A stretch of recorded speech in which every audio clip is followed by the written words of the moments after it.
April 8, 1943. 27,000 feet over northern France, the sky shimmered like frozen glass. Oberleutnant Rolf Hermann leaned back in his Focke-Wulf 190A5, a confident grin hidden behind his oxygen mask. Below, a sluggish line of American fighters clawed upward through the thin air. "They're sending us flying milk cans," he radioed to his wingman, laughter bubbling in his voice. To him, and to every German pilot above, the Americans' new P-47 Thunderbolt looked more like a mistake than a menace. From that crystalline altitude, the U.S. aircraft seemed almost ridiculous. Fat fuselages, stubby wings, propellers so large they looked borrowed from bombers. For veterans used to the sleek grace of Bf-109s and Spitfires, these newcomers seemed like jokes destined for the scrap heap. None of them yet knew that these flying milk cans would soon turn the proud Luftwaffe into a wrecked memory scattered across the European sky. In less than 2 years, those ungainly giants would become nightmares. Machines that could tear a fighter apart in seconds, shrug off cannon shells that would vaporize others, and carry the war into Germany's heart. But on that spring morning, all Hermann saw was prey. As the Americans of the 4th Fighter Group climbed from the Channel coast, their new aircraft strained and roared. The massive Pratt & Whitney R-2800 engines pushed hard against the weight of 7 tons of metal and ammunition.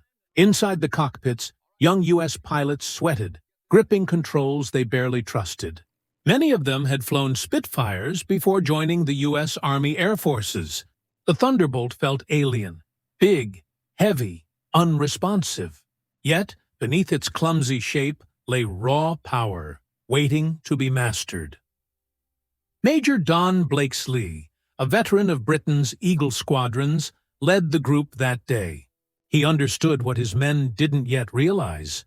The Thunderbolt was not built to duel like a Spitfire. It was an entirely new breed of machine, one that fought with momentum, altitude, and brute force instead of agility. Its purpose wasn't to dance with the enemy.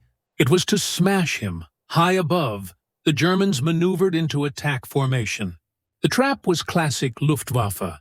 Dive from the sun, strike once, then vanish.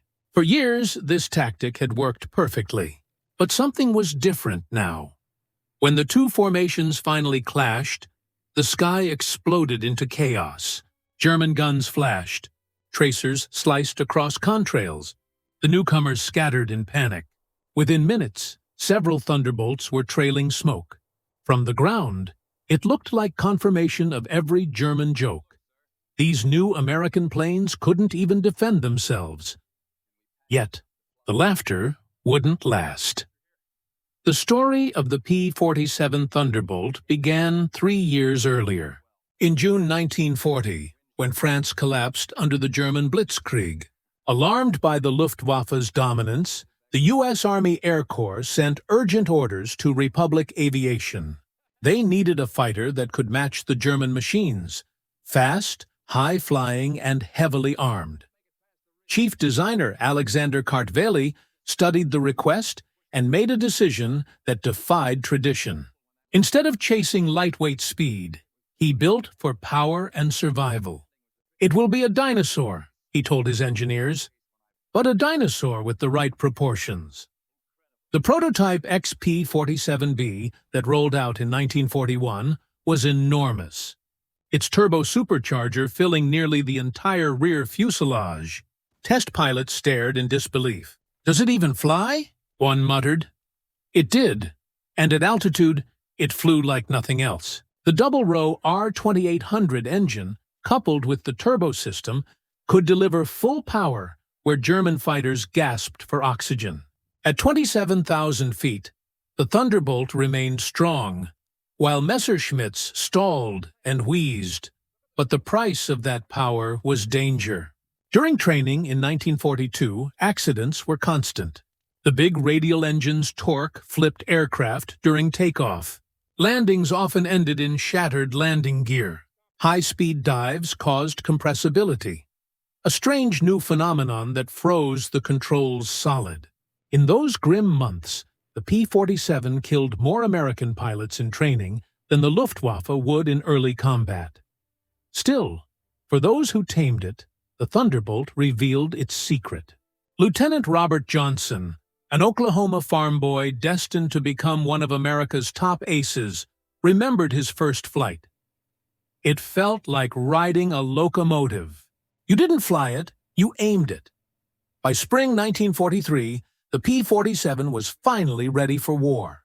Yet its baptism of fire was disastrous. The Luftwaffe's Jagdgeschwader 26, led by Ace Joseph Pips Pryler, tore through early Thunderbolt formations with ease. "They fly like trucks," he reported, "and turn like cows." German confidence soared. Even the British RAF, watching their American allies struggle, whispered doubts. Some joked that the only safe maneuver in a P-47 was to unbuckle and run around inside the cockpit. But beneath the ridicule, something quietly remarkable was happening.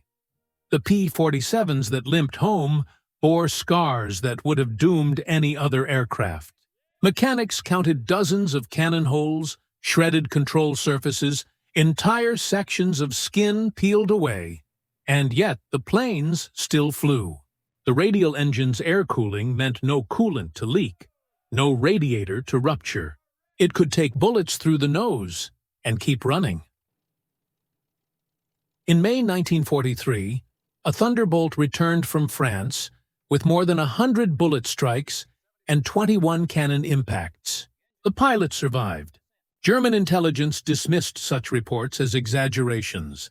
They weren't. Then came the moment that changed everything. June 26, 1943, above the French town of Lisieux.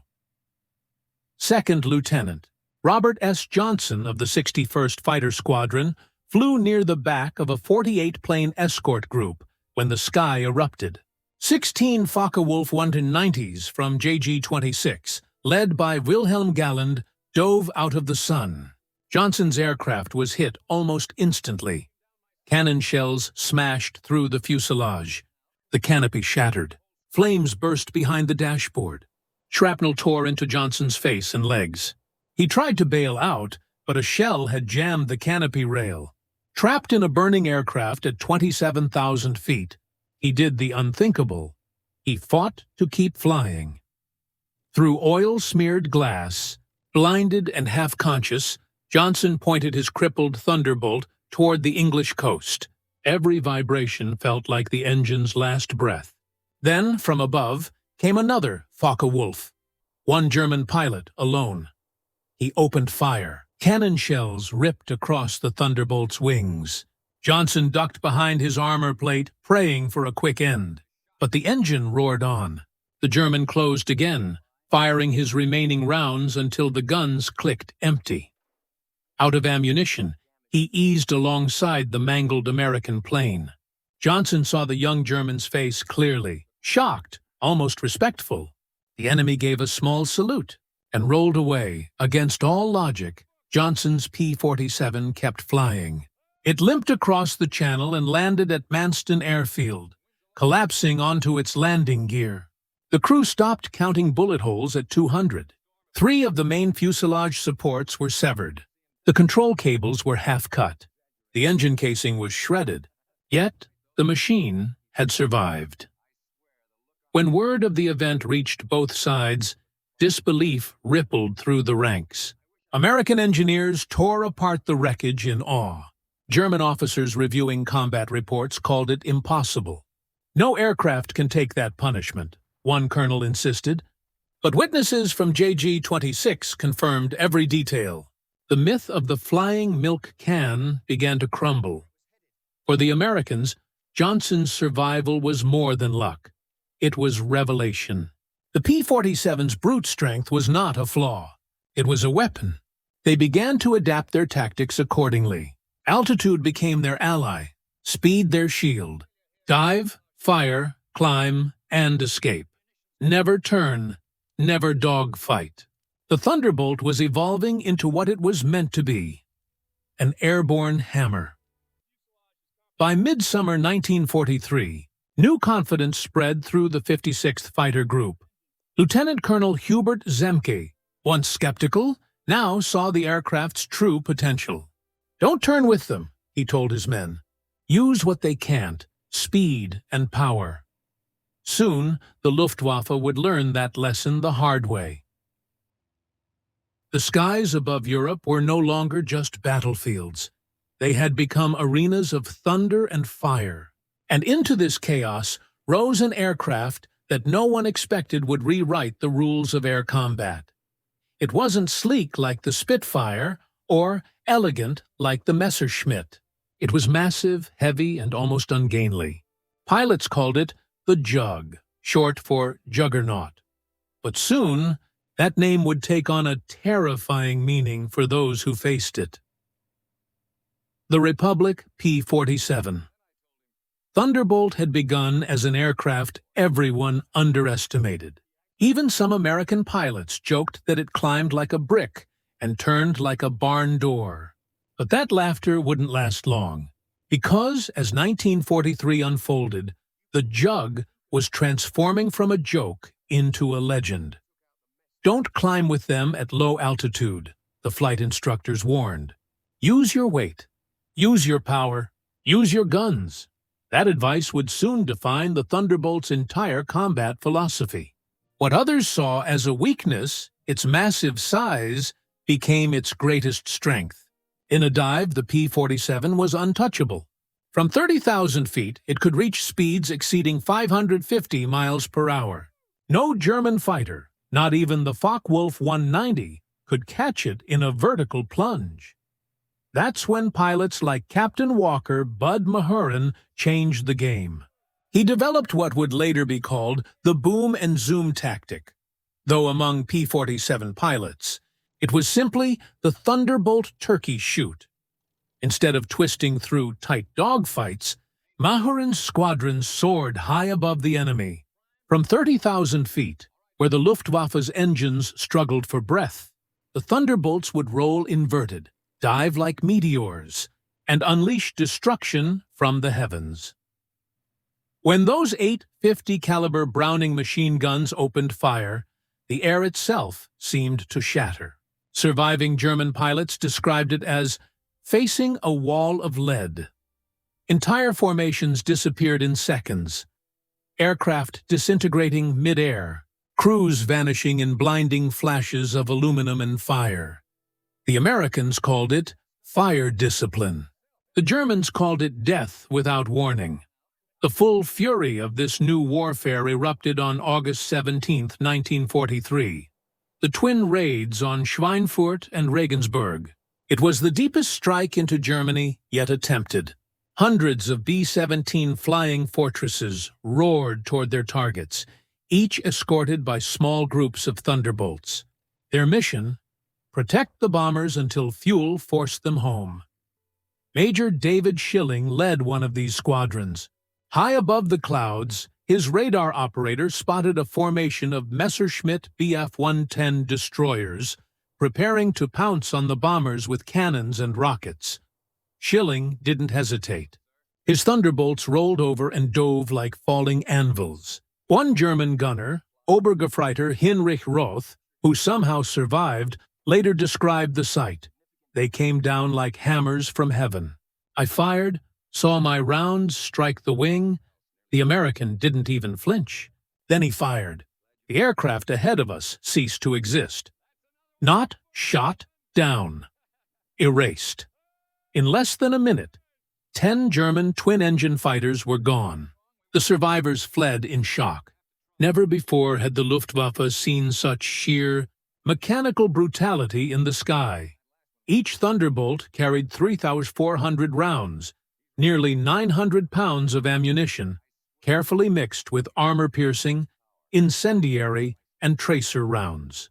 When fired together, they created a 6-foot-wide cone of destruction that turned the sky into a furnace. Anything inside that cone ceased to exist. Even Germany's best couldn't believe it. Lieutenant Colonel Francis Gabby Gabreski, one of America's top aces, once said, "When you hit them with all 8 guns, they don't just go down. They explode." He wasn't exaggerating. Pilots saw entire fighters split in half, the tail tumbling one way, the wings the other. By the fall of 1943, the Luftwaffe was learning another painful truth. The P-47's power only grew with altitude. Its turbo-supercharged Pratt & Whitney double Wasp engine kept its strength up to 30,000 feet. German aircraft, gasping in thin air, simply couldn't compete. October 8, 1943, over Bremen. One of Germany's most celebrated aces, Oberleutnant Hans Philipp, with over 200 victories, led a group of FW-190s to intercept American bombers. But as they climbed to intercept at 28,000 feet, their engines faltered. The air was thin, and the Focke-Wulfs became sluggish, sitting ducks. From above, Robert Johnson and his Thunderbolts spotted Phillips' formation. Johnson fired a single, precise burst. The rounds traced across Phillips' fuselage, then a fireball. One of Germany's deadliest aces was gone, consumed in seconds. The Luftwaffe reeled. If even Hans Philipp couldn't survive against these flying tanks, who could? When German engineers delivered their report to Reichsmarschall Göring weeks later, it was a grim revelation. The P-47 could dive at near supersonic speed. It could take damage that would rip other fighters apart and still fly home. Its service ceiling exceeded 42,000 feet, higher than anything Germany could put in the air. And worse, America was producing them by the hundreds every month. But America wasn't done improving it. In January 1944, a new version arrived, the P-47D-22, fitted with an enormous Hamilton Standard paddle blade propeller. Those broad blades dug into the air like a giant's hands, transforming the Jug's performance overnight. Climb rate increased by 40%. Acceleration soared. Even German veterans were stunned. "The fat Americans have learned to climb," wrote Hauptmann Heinz Knocke after a battle over Hanover. "We attacked expecting our advantage. Instead, they turned and climbed with us. Schmidt was caught and blown apart. Nothing left but smoke. And that wasn't all. The new propeller gave the Thunderbolt a new sound, a terrifying, resonant roar that echoed through the skies of Europe. The Germans gave it a new name, Donnerschlag, thunderclap. They could hear it long before they could see it. By March 1944, the Thunderbolts were no longer limited to short-range escort. With external drop tanks, they could now accompany bombers deep into the heart of Germany. Berlin, Munich, Hanover. Wherever the flying fortresses went, the Jugs followed. An armored guardian angel armed to the teeth. For German pilots, the new reality was grim. Attacking a bomber formation meant fighting through the Thunderbolt wall. A suicide mission in all but name. Even the most experienced aces began to doubt their chances of survival. One of them, Major Günther Rall, 275 victories, recalled his terror after a February encounter. "We saw them above us, fat silhouettes against the sun. Someone laughed and said, 'Here come the flying pigs.' Nobody laughed 30 seconds later. They came down like an avalanche. Their guns poured out fire like a river of light. By spring 1944, the Luftwaffe had lost its dominance of the skies. The Thunderbolts had achieved what once seemed impossible: complete aerial supremacy. But as new aircraft like the P-51 Mustang began to take over long-range escort duties, the Jug found a new purpose, one that would make it even more feared. The battlefield below was waiting. As Allied forces prepared for the invasion of France, the Thunderbolt became the spearhead of a new kind of warfare: ground attack. With bombs slung under its wings and rockets mounted to its belly, it became the most destructive single-seat aircraft in Europe. German soldiers who once cursed its roar from above now faced it at treetop level. They called it the Jabo, short for Jagdbomber. But this was no ordinary fighter bomber. It was flying artillery. Each P-47 could unleash 10 rockets, each equivalent to a 105mm artillery shell, and follow up with 3,400 rounds of incendiary machine gun fire. Convoys vanished. Tanks erupted. Columns of trucks became lines of fire. One German commander, Oberst Hans von Luck, remembered. They came so low you could see their faces. The sound was unbearable. Rockets screamed. Guns hammered. A column of 20 trucks disappeared in seconds. My men called them Angels of Death. June 6, 1944. D-Day. Over 500 Thunderbolts roared over Normandy. From sea level to 30,000 feet, they formed a living shield above the invasion force. When the Luftwaffe tried to intervene, it was slaughtered. One German pilot who barely survived said, "The sky belonged to the Americans. You couldn't climb over them. You couldn't dive under them. Their guns turned us into rain." By the end of the day, the outcome was clear. The Allies owned the sky, and the Thunderbolt was their enforcer. By the summer of 1944, the roar of the P-47 Thunderbolt had become the sound of doom across occupied Europe. Its engine's growl was the last thing German soldiers heard before a storm of fire rained down upon them. The Jug, once doubted and dismissed, now ruled the skies, and the roads, and the railways, with mechanical precision and apocalyptic force. In June alone, the Thunderbolts of the 9th Air Force obliterated 651 locomotives, 3,847 trucks, 512 tanks, and 4,553 horse-drawn vehicles. The Wehrmacht was being ripped apart, not just in open battle, but in motion itself. Supply lines vanished. Trains that once carried reinforcements to the front now smoldered in twisted ruin beside shattered tracks. Germany's armies were being choked, their lifelines severed from the sky. By midsummer, German columns dared to move only at night, creeping through darkness, headlights blacked out, hoping to avoid the unseen eyes above. But even the night offered little safety. Somewhere up there, waiting for dawn, a formation of Thunderbolts would already be circling. The Luftwaffe tried everything to counter the threat. They reinforced armor on vehicles.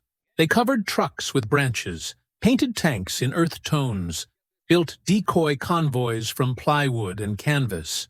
They set up fields of deadly 88mm flak guns, creating walls of fire in the sky. But nothing worked. The P-47's deadly combination of speed, armor, and firepower made it nearly invincible at low altitude. German gunners discovered to their horror that by the time they spotted a diving Thunderbolt, it was already firing. Even the dreaded Acht struggled to track its blistering speed. Pilots began to describe the attacks as death out of nowhere. And while Europe burned beneath its wings, the Thunderbolt was proving itself in another, very different war, halfway across the world. In the steaming jungles of New Guinea and the endless skies of the Pacific, the 348th Fighter Group found that the Jug's toughness made it perfect for the brutal conditions of the Pacific theater.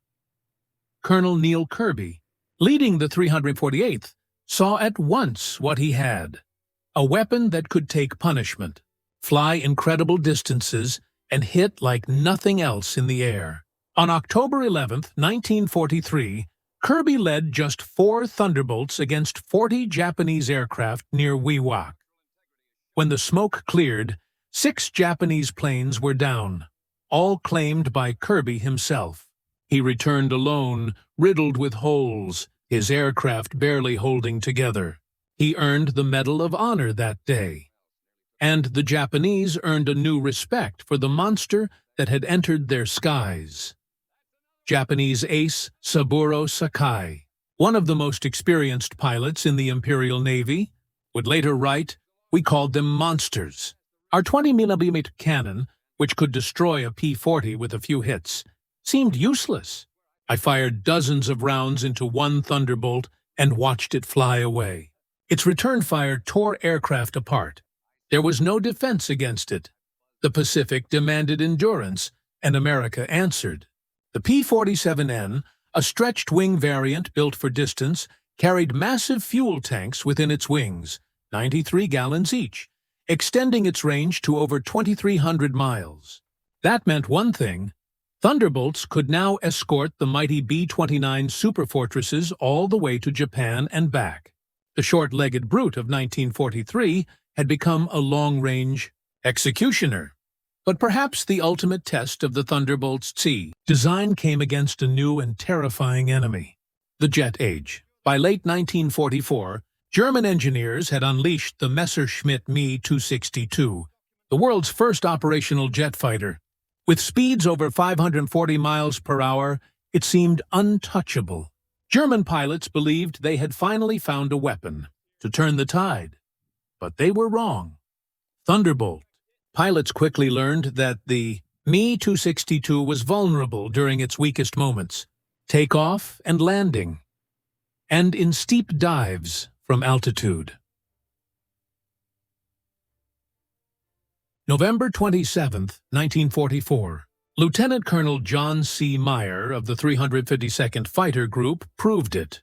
Spotting a Me-262 accelerating down a runway, he rolled his P-47 over and dove from 28,000 feet. The Jug howled through the thin air, reaching nearly 500 mph. The jet never saw him coming. Meyer's guns blazed, 8 streams of 50 caliber fire converging on the Me-262. The enemy aircraft disintegrated under fire, he wrote. Large pieces, including both engines, separated from the fuselage. The pilot did not escape. Against all odds, a piston engine fighter had just slain a jet. By early 1945, new P-47M variants had been introduced, ultimate forms of the Thunderbolt, fitted with water methanol injection systems that boosted their engines to an astonishing 2,800 horsepower. At 30,000 feet, they could reach 470 miles per hour, fast enough to chase down V-1 flying bombs, and even the elusive Me-262s, under the right conditions. Major George Bostwick of the 63rd Fighter Squadron would shoot down 2 German jets in March 1945. His tactical report was blunt. The jets are faster, but they can't turn, and they can't take punishment. One burst, and they come apart like paper. For the Luftwaffe, time had run out. Then came Operation Bodenplatte, New Year's Day, 1945. Germany's desperate last strike. Nearly 900 fighters, including many of their best remaining pilots, launched a surprise attack on Allied airfields across Belgium and the Netherlands. At the Y-34 Raytheon Piemerfort airfield near Metz, home of the 365th Fighter Group's Thunderbolts, bombs and cannon shells tore through rows of parked aircraft. 22 P-47s were destroyed on the ground. Smoke filled the air. A captured German pilot, grinning, pointed to the burning wrecks and sneered, "What do you think of that?" Major George Brooking looked out at the flames, then at his ground crews, already clearing debris and setting up replacement stands. He smiled and answered quietly, "By tomorrow, we'll have 40 new ones." How long will it take you to replace your pilots? Within 48 hours, factory-fresh Thunderbolts rolled in from England. The Luftwaffe's attack had failed catastrophically. 271 German aircraft destroyed, 213 pilots lost, many of them irreplaceable veterans. The Americans lost 134 aircraft in total, all replaced within a week. That was the difference between two nations at war. One was collapsing under scarcity. The other was drowning the battlefield in abundance. By the end of the war, Republic Aviation had built 15,683 Thunderbolts, more than any other American fighter. At the height of production, the Farmingdale plant in New York was rolling one off the line every hour, day and night. In Evansville, Indiana, a factory built from empty farmland in 1942 was turning out 500 aircraft per month. Each Thunderbolt was a masterpiece of American industry. 65,000 parts, 8 miles of wiring, 2,000 pounds of aluminum, 300 pounds of rubber. Its 18-cylinder engine alone contained 2,400 precisely machined components. And the people who built them? Many had never seen an airplane before Pearl Harbor. Housewives, farmhands, factory girls, Rosie the Riveters, assembling machines of war with precision that astonished even the engineers who designed them. Ammunition factories, too, worked without pause.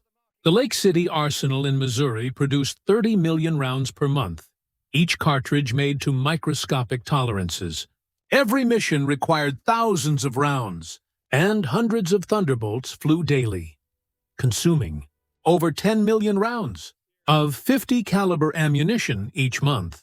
Fuel flowed like blood, 25 million gallons per month just for the 9th Air Force.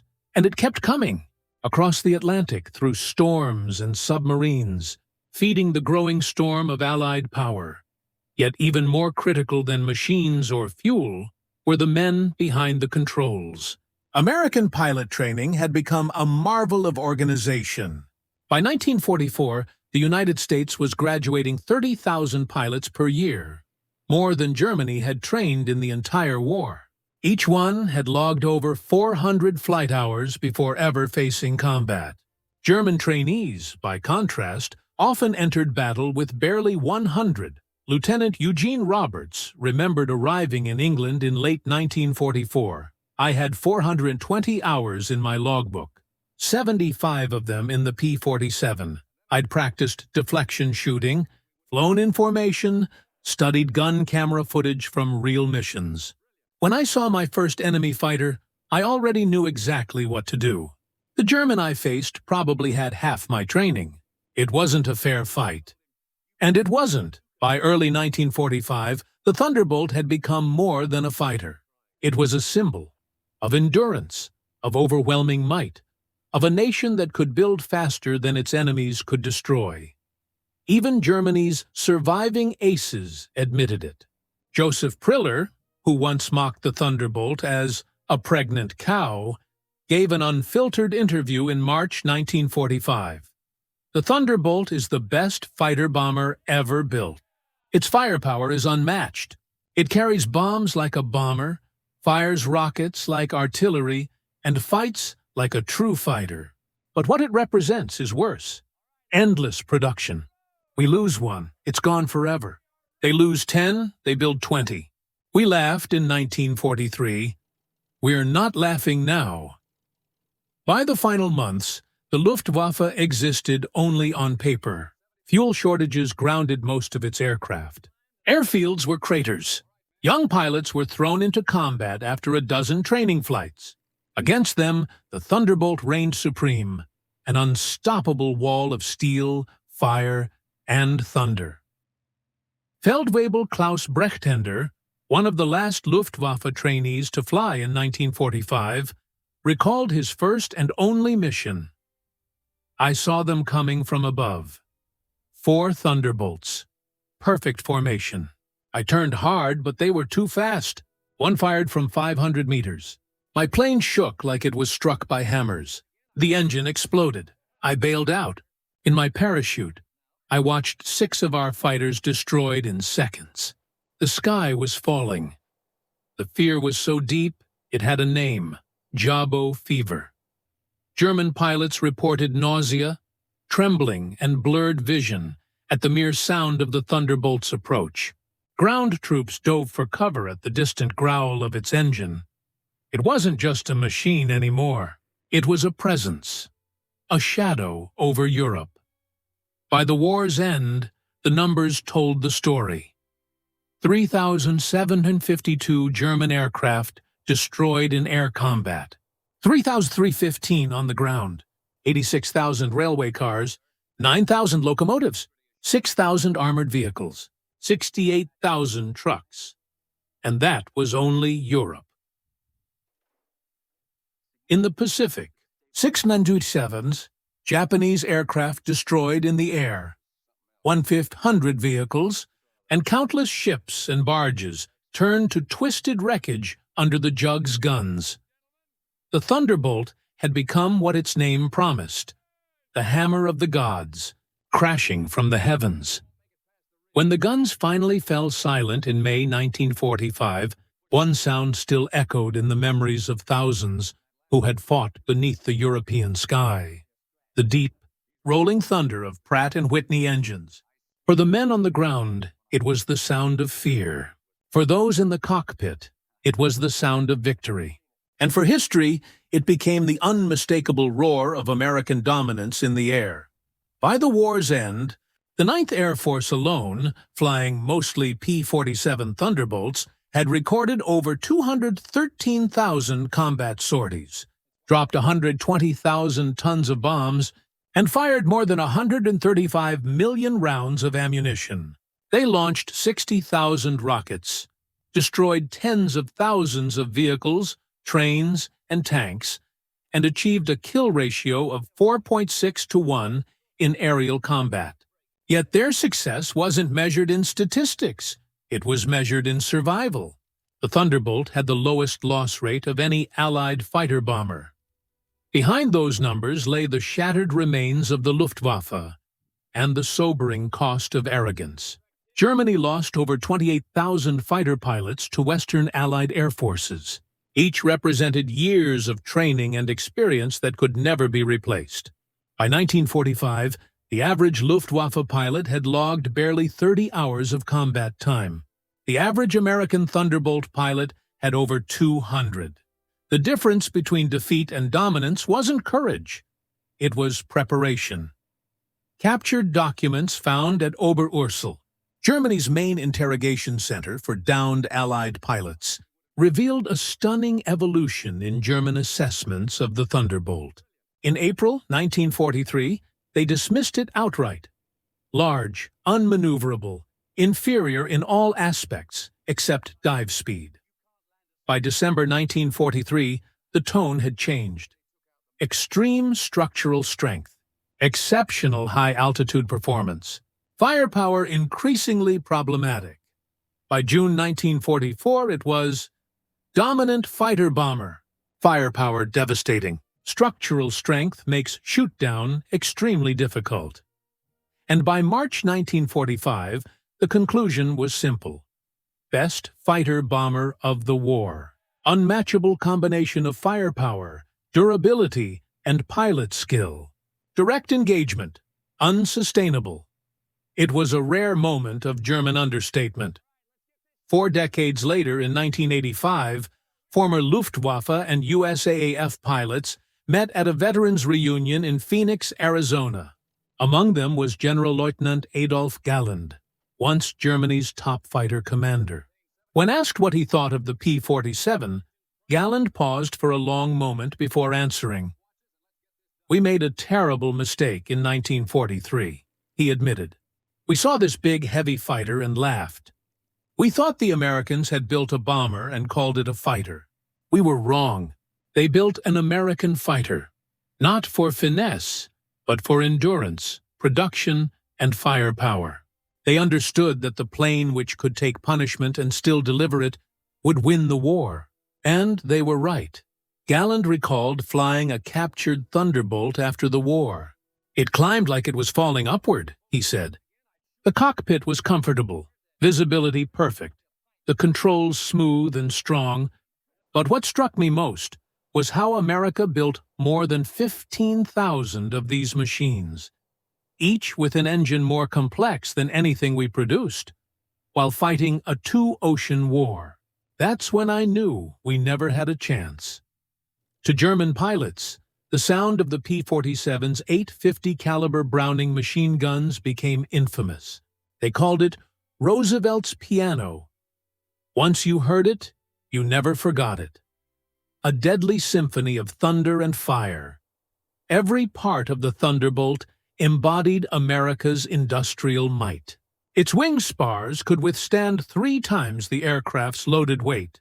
Its control cables were doubled for redundancy. The ammunition feed used electric boost motors to prevent jamming, and each gun was heated to avoid freezing at high altitude. Even its fuel lines were self-sealing, able to take hits that would have downed any other fighter. Some German veterans later argued that the P-47's victory was one of quantity over quality, that German aircraft like the FW-190 or Bf-109 were superior machines, simply overwhelmed by mass production. But the record says otherwise.